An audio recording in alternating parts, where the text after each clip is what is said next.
अस्सलाम वालेकुम। देखें जी, चैप्टर नंबर 2 जो है इसकी हम फुल डिटेल नहीं लेकिन एक प्रिसाइज डिस्कशन स्टार्ट करने जा रहे हैं। तो इसको हम स्टार्ट करने लगे हैं जी। चैप्टर नंबर 2 है हमारा एनालिटिकल केमिस्ट्री से रिलेटेड, जिसमें हम एनालिसिस के साथ डील करते हैं।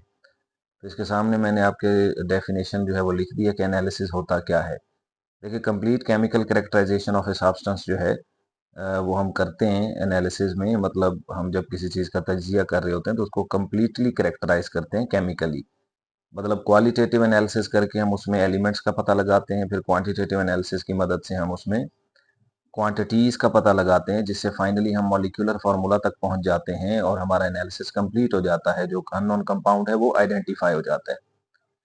तो इसमें मैंने एनालिसिस को दो हिस्सों में डिवाइड किया, क्वालिटेटिव क्वांटिटेटिव। क्वालिटेटिव में क्या है, detection and identification of elements in a compound, और क्वांटिटेटिव में क्या है, determination of amounts of elements in the compound. अब आपने अपने फर्स्ट ईयर में सिर्फ क्वांटिटेटिव एनालिसिस पे फोकस करना है, और इसमें हमारे पास 4 स्टेप्स पर मुश्तमिल होता है क्वांटिटेटिव एनालिसिस। क्वालिटेटिव हम सेकेंड ईयर में डील करेंगे।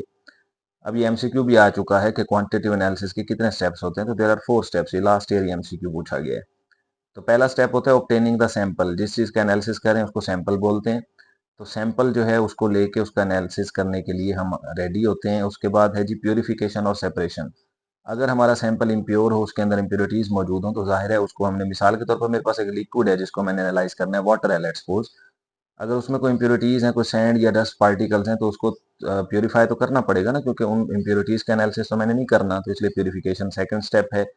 थर्ड नंबर पे मेजरमेंट्स एंड कैलकुलेशंस आ जाती हैं, और फिर कैलकुलेशन से हम जब मॉलिक्यूलर फार्मूला निकाल लेते हैं तो ड्राइंग कंक्लूजन, हम फिर कंक्लूजन या नतीजा जो है वो निकालते हैं कि हमें जो कंपाउंड दिया गया था वो फला कंपाउंड था, और एनालिसिस के बाद हमें पता चल चुका है कि ये कंपाउंड हमें दिया गया था। तो अब आपका जो फोकस है ना इस पूरे चैप्टर के अंदर, वो सिर्फ क्वांटिटेटिव एनालिसिस के जो 4 स्टेप्स हैं ना, उनमें जो सेकंड स्टेप है जिसमें प्योरिफिकेशन या सेपरेशन की बात हम करते हैं, सिर्फ उस स्टेप के ऊपर फोकस है। तो इसलिए मैंने फर्दर हेडिंग दी प्यूरिफिकेशन टेक्निक्स। हम इन टेक्निक्स की बात करेंगे, जिसमें सबसे पहली टेक्निक है फिल्ट्रेशन। अब ये डिपेंड करता है सैंपल के ऊपर, हम किस चीज़ को एनालाइज करने जा रहे हैं, उसमें किस किस्म की इम्प्योरिटीज मौजूद हैं जिनको हमने सेपरेट करना है। तो उस पर डिपेंड करता है। मिसाल के तौर पर अगर इनसॉल्युबल पार्टिकल्स हमें नजर आ रहे हैं, सोल्यूशन है हमारे पास जिसको हमने एनालाइज करना है, या लिक्विड है, इनसॉल्युबल पार्टिकल्स हैं, तो फिल्ट्रेशन की मदद से सेपरेट करेंगे। तो process of removal of insoluble particles from a liquid और अ सॉल्यूशन, इसको हम बोलते हैं फिल्ट्रेशन। अब जिस चीज की मदद से फिल्ट्रेशन करते हैं उसको फिल्टर मीडियम कहते हैं। तो मैंने नीचे एनसर्कल कर दिया है फिल्टर मीडियम को, और इसके नीचे मैंने लिख दिया है कि ये एक पोरस सब्सटेंस होता है।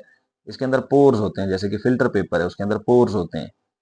और उसके बाद use to carry out filtration, और ये ऐसी चीज है जो फिल्ट्रेशन करवाने के लिए इस्तेमाल होती है।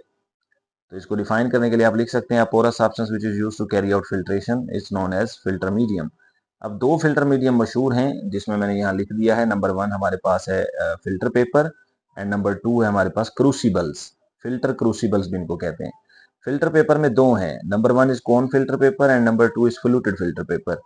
ठीक है, कौन फिल्टर पेपर में हम फिल्टर पेपर को इस तरह से अरेंज करते हैं कि वो कौन नुमा शक्ल अख्तियार कर लेता है, और फ्लूटेड फिल्टर पेपर में हम उसी फिल्टर पेपर को इस तरह से फोल्ड करते हैं कि उसमें एलिवेशन और डिप्रेशन क्रिएट हो जाती हैं। जैसे बचपन में कागज से पंखा बनाते थे, तो फिल्टर पेपर से उसी तरह एक पंखे की तरह फैन लाइक अरेंजमेंट हासिल की जाती है।